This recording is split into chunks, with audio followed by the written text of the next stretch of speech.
Now to the New York police shooting and chaos in a subway in Brooklyn yesterday afternoon. What started as a fair beating case quickly escalated into violence. A man approaching two New York cops with a knife, and cops started shooting at him.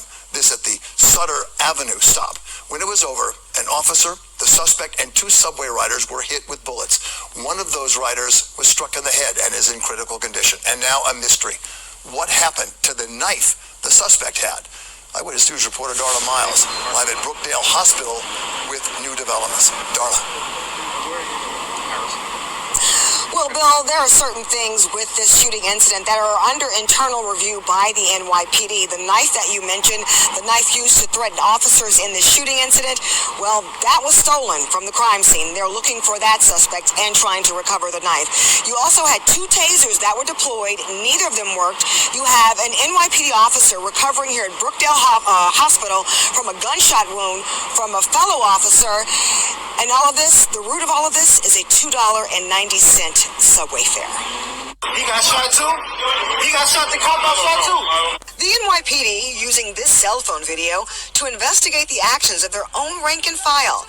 A portion of it shows an officer down, mistakenly struck by either a bullet or a fragment that came from his partner's gun. The tactics are a little bit different in the subways. I have to understand it's a very condensed environment with a lot of people. So it's difficult to approach and isolate someone from that in that situation. A 49-year-old man was shot in the head, and a 26-year-old woman was grazed in the leg, also mistakenly shot by an NYPD officer Sunday afternoon. It all started when two patrol officers saw the 37-year-old suspect slide through an open gate at the Sutter Avenue subway station in Brownsville without paying the fare. They pursued him up to the L platform. He ignored the commands. Investigators say the suspect was about 7 feet away with the knife in hand when each officer tried to tase him, but neither taser was working. They say he continued to advance with the knife, and that is when they started shooting. They used their electric stun device we call taser. That's ineffective at this point. Now, it's ineffective 2 days, but in 2 days, both times in Brooklyn, it's been ineffective. Normally it is. The sergeant deployed this taser. The taser was ineffective. This is the NYPD Friday evening explaining a similar situation. A 38-year-old man was shot and killed while police were executing an arrest warrant in 3 murder investigations.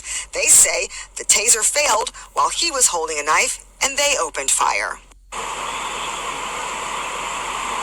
And just a few minutes ago, I spoke with the best friend of the 49-year-old shooting victim. He is still in critical condition, and right now they're just holding on to hope, saying that his condition has not worsened.